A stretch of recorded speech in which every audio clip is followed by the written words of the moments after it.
Hey guys, and welcome back. This is ChosenArchitect, and as you can see behind me, today we'll be playing around with the Create mod and maybe dabbling in some Powah. So I hope you guys are ready. So jumping back in today, I have been sitting here thinking to myself, you know, I'm going to have to grind for Unbreaking 3 and Mending for my Elytra. And then I was like, wait a minute. There's a way to make it unbreakable, so why don't I do that with the Eternal Stella? Ah, this is so nice. So, go ahead and slap that on there. And that's all we ever need on this. We're good. Our Elytra will never break. I will take that. Now, the only thing we need is rockets. So, we need to make some sort of farm. I'm thinking today, we are going to be making a Create farm, very similar to this one, where we are going to basically, I want to use a minecart this time. I want to have a minecart that goes around in circles using a cart assembler that pretty much has the same thing going on here, except it goes back and forth harvesting sugarcane. And I need a place to set that up. So, where would be a good place to put that? So right here, getting ready for the Create mod, right? I have my rail cart set up, and what I want to do is I want to take this 5 out. I want to have a minecart, and I'll explain this here in a little bit. The minecart is going to have a harvester on it. It's going to have 5 harvesters. 1, 2, 3, 4, 5, right? And that is going to go around here. It's going to spin. It'll be 1, 2, 3, 4, 5 this way as well.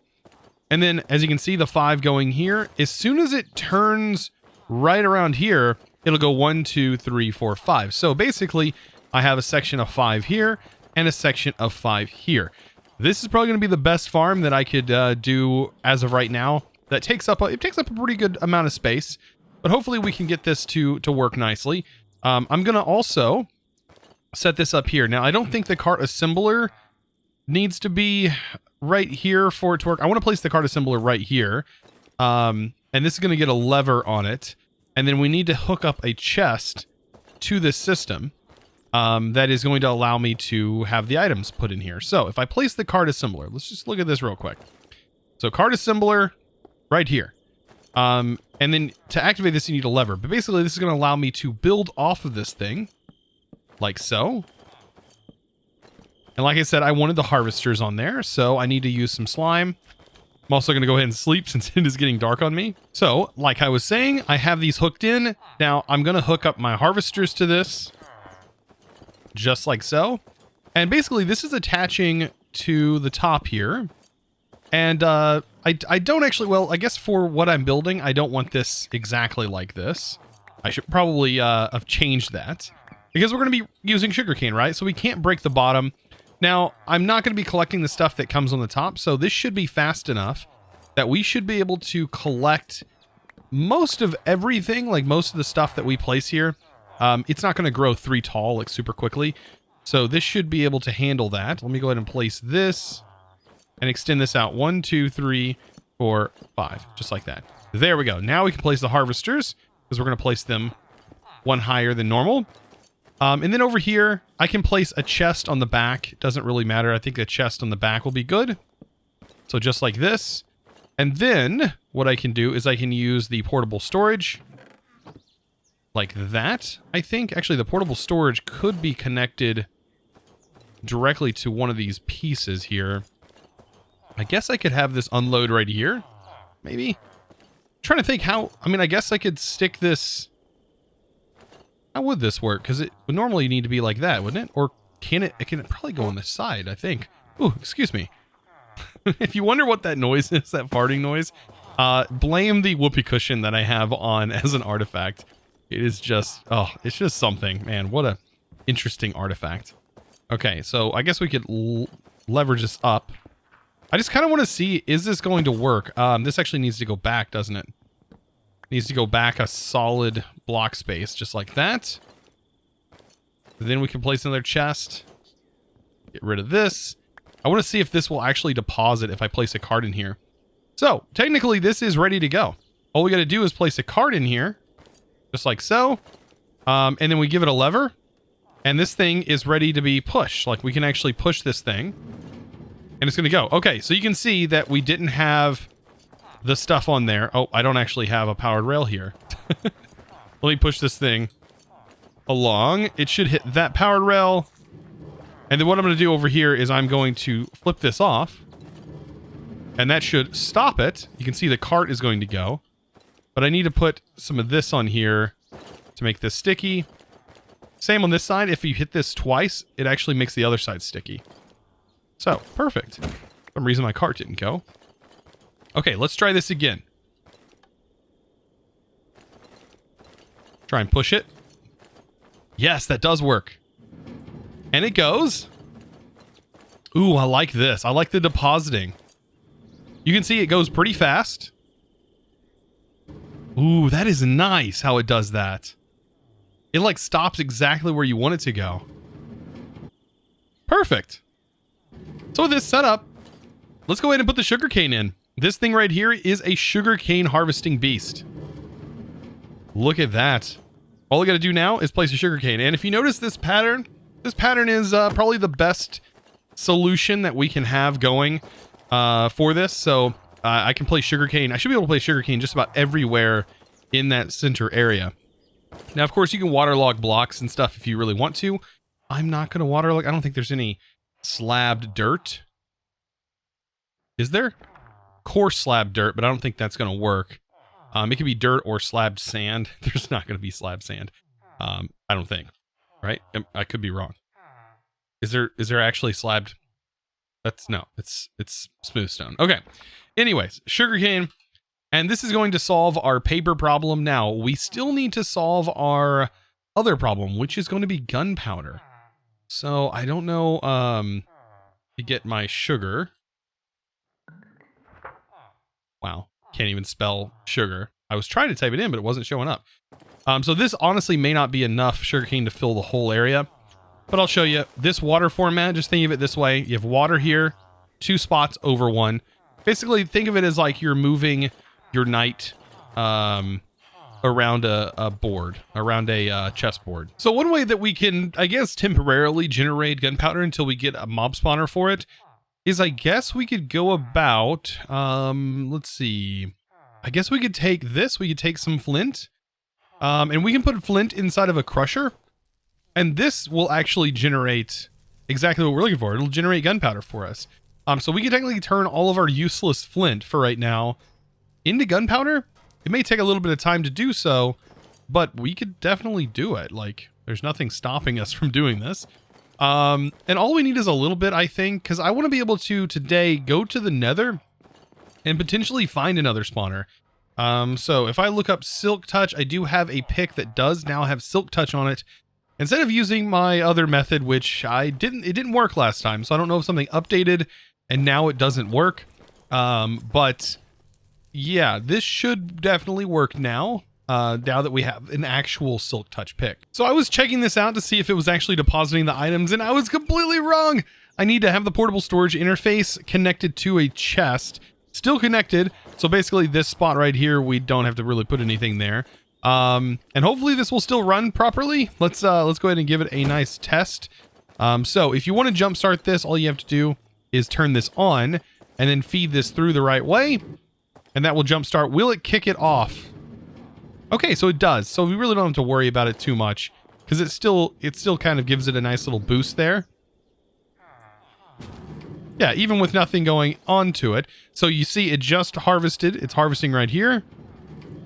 So we now should see some items in here. Why is it not depositing? That is kind of interesting. I'm going to try this a different way. I'm actually going to try it like this. And so when it lands here, if I have this set up just like so, you go ahead and place down this, because that's how I had it set up. If I place the chest right here, and I place this connected here, that should connect right here and then send it off. And I'm thinking because this was not directly connected like that, that it wasn't able to pull from the system because this does need to be connected. So with it like this, if I put this in here, that should end up in that chest. Let's hope our troubleshooting works. Make sure it even like functions in the first place. Yes, it does connect. Oh. Weird, it did it twice. I wonder why it did it twice. I mean, it's not a huge deal breaker that it does it twice. It looks really funny at doing it, but it's still not depositing the items. Okay, so this ended up working. I had to put a hopper underneath the andesite funnel, and now it's working.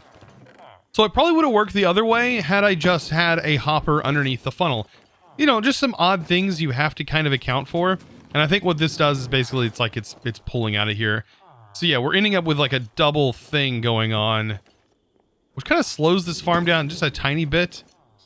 But honestly, it's not that bad. Like, this actually works. I'm happy with this. So I was reading you guys' comments, and you guys were definitely telling me to, for one, put the indestructible in here. But you also mentioned that I could equip this to my back slot, which I definitely knew I could do, even though my back slot was definitely covered with a whoopee cushion. So instead of me using a whoopee cushion and farting every now and then in the pack, I can put this on here, which double equips. We now have a jetpack on, and we have our elytra on us, which is crazy. Return to the nearest waystone. What is this? Do you really want to warp back to this waystone home? Ooh, that's interesting. I didn't even know that was in my inventory. I wonder what that's about. Anyways, so I have my backpack. I've had it sitting in here charging just while I was working on other things. But I wanted to test this out, but I also wanted to go ahead and make some rockets, or at least grab some rockets so we can see if making rockets is even worthwhile, because I'm pretty sure they are. Even with this on, if we fly up, right, and we go ahead and release our elytra, we still fly, and when we can do this, we can still lift up, but we're not super fast. If we use this, we can get our speed going and kind of keep our speed as we fly, because otherwise we're not really going to maintain that speed. I mean, we can fly for a long distance with the rocket here, or with our jetpack, but without that rocket, I really like the speed boost that the rocket gives. It just makes things a lot quicker. So having rockets are still a necessity in my opinion. So now that we have access to a lot of ender pearls at a pretty reasonable pace, like we can get ender pearls quickly as we need them. Well, with that in mind, we should be able to go ahead and get into Flux Networks. I think this is a great mod to get into. As you can see right here, it says left click on the obsidian, and we can do this right here. We go down to bedrock, which we're not very far from. We take some redstone dust and we make ourselves some flux dust, which we're going to need a little bit of. So let's see, 1, 2, 3, 4. I think I'm going to make 4 stacks of this. And then we need obsidian, which we have plenty of. All we need is 1. Well, I'm going to bring 2 just in case the first one doesn't crush all of this. I think it should definitely do all of this. Then we need to go all the way down to bedrock, of course, using our hidden trapdoor. I love this thing. I love this. Now, the only thing that can make this better is, of course, having like rotational power already set to it. And so we don't have to wind it. We just push a button, but still, oh, it's so nice. Wonder if I can like glide down here. Like jetpack glide with the elytra. Oh boy, that was pretty fast. So here we are down at bedrock level. All we have to do is take the obsidian and throw this on here. Now I'm going to need the backpack to make sure that it is off magnet mode. No magnet needed here. I want to go ahead and get all of this thrown onto this piece of bedrock right here. So let's go ahead and do that. Or you can hit like Control and Q to be able to do this. Place the obsidian on top and then right click it. Shift right click it. Was it right click? Wait, it should be one of those. Left click the obsidian. Oh, so left click, so punch it. Completely my fault. Okay, so with that done, you can see now we have a bunch of flux dust. Of course, later on we can make this a little bit easier. I think you can actually use the flux block right here as a means of getting it. You can see this right here is a flux block. So you could set this up somewhere else to do it.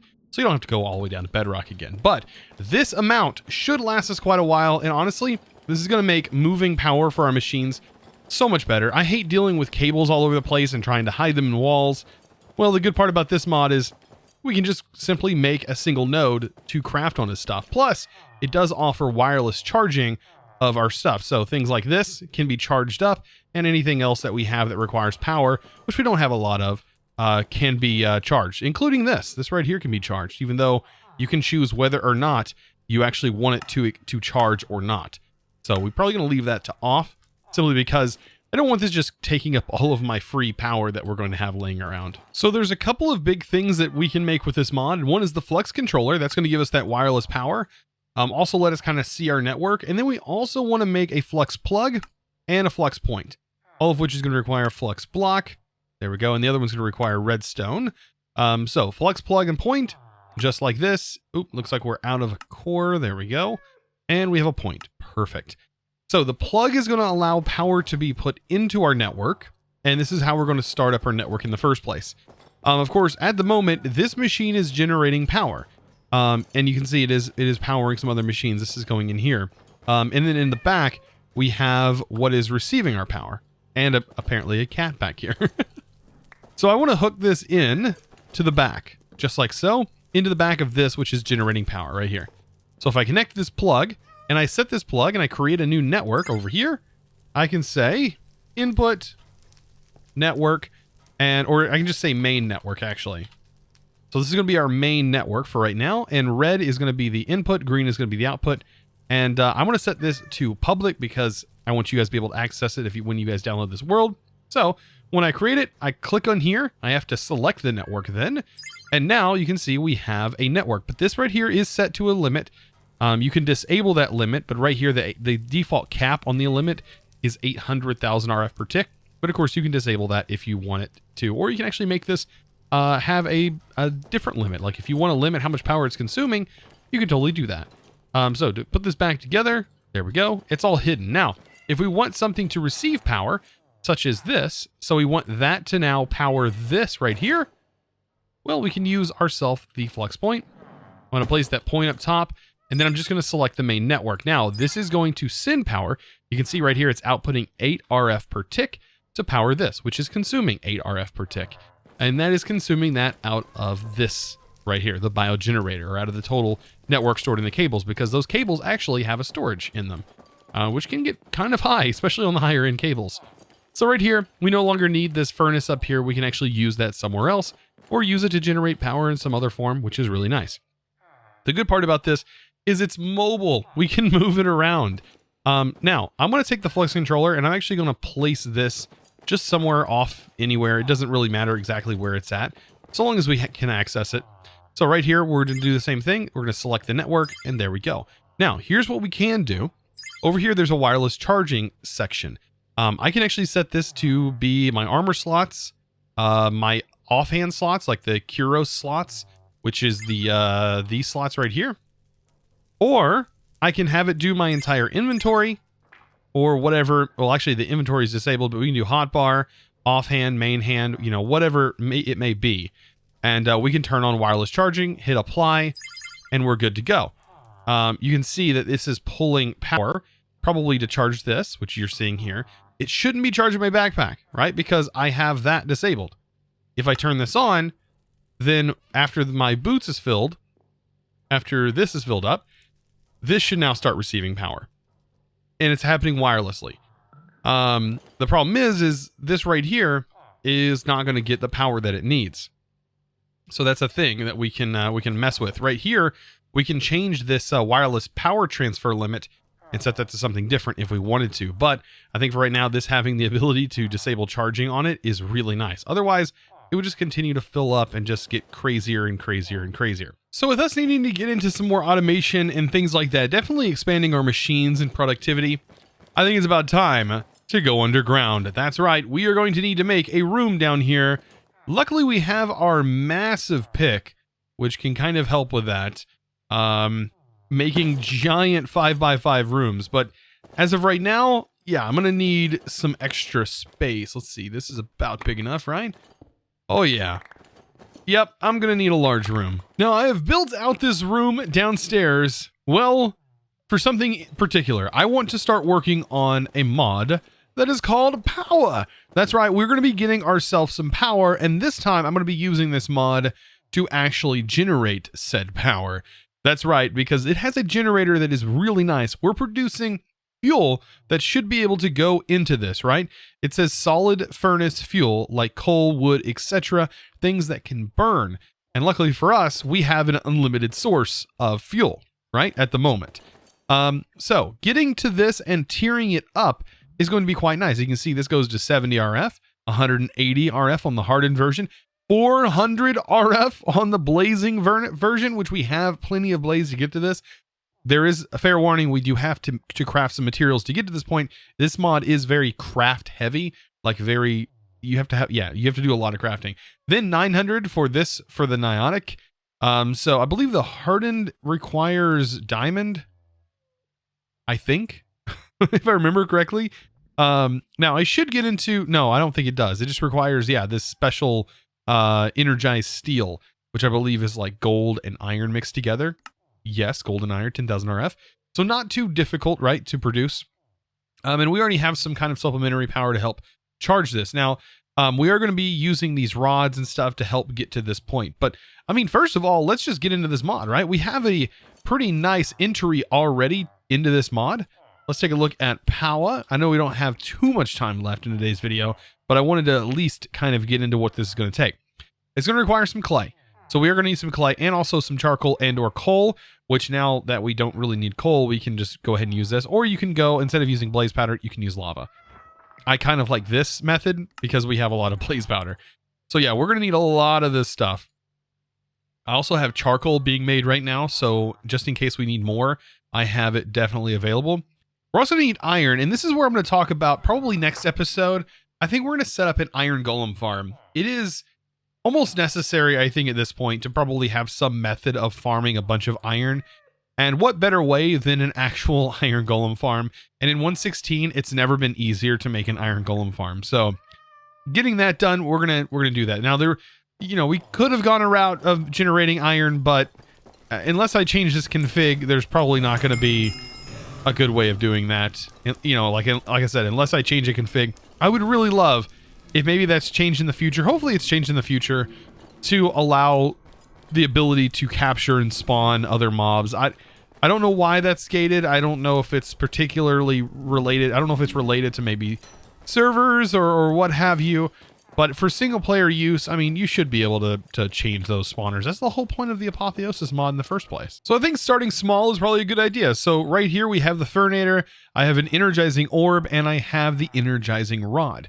Now I do need to set this up, and basically if I just have one energizing rod, as you can see, it only does 10 FE per tick, but it is something that we can get started with, and of course I can make these as we go. As I said, it does require a bit of crafting, a bit of materials and things like that in order to progress further.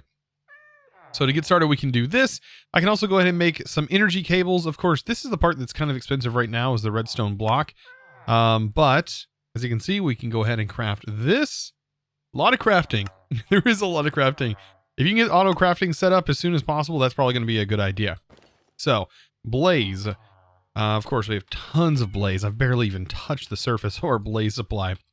So at the moment, we have this. This is pretty straightforward. I can go ahead and place this down. And like I said, it generates power based off of this. You can see it says carbon right here. We're building up power. I should be able to place the energizing rod on top and then also have the energizing orb down here. I don't know if we need it directly on the cable, but what we can start doing is with Powah, we can actually start making some of these special crystals here. So like this stuff right here, I believe is the first step that we need to make, is the energized steel. And then we make the blazing crystal, and then we make the Niotic, which I believe is diamond, and keep going up, right? So this right here requires iron and gold. So all you have to do is get some iron and gold. So grab a bit of iron. Like I said, this mod's going to require a bit of iron and gold, which we don't have a whole lot of, but we're getting there. And we go ahead and we put 2 in there. I place this in there and I place that in there. And as you can see, yes, with this being on here, it is being powered. But you can also place this on energy cables and things like that. So when we make more, we can place them on these energy cables and they're going to connect here. And you can see this is going to start to go up, and this is just being powered from this. Of course, I probably want a bit more fuel than this thing later on.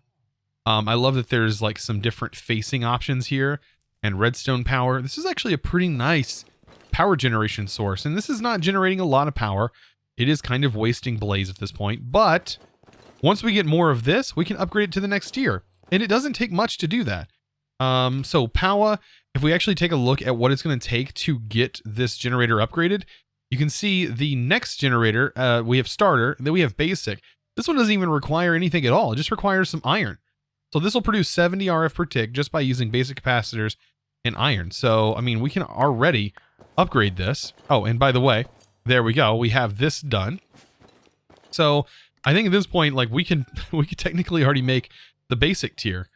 And then upgrading from there is only going to get better. So this is the basic, now producing 70 RF per tick, which is about, you know, about all right. Normally generators usually produce around 80 RF per tick for fuel, for like stuff like that. But you can see right here, that's the furnace starter. We have the basic and then hardened, right? This is going to require this. And you can see the hardened is going to require a little bit of this material.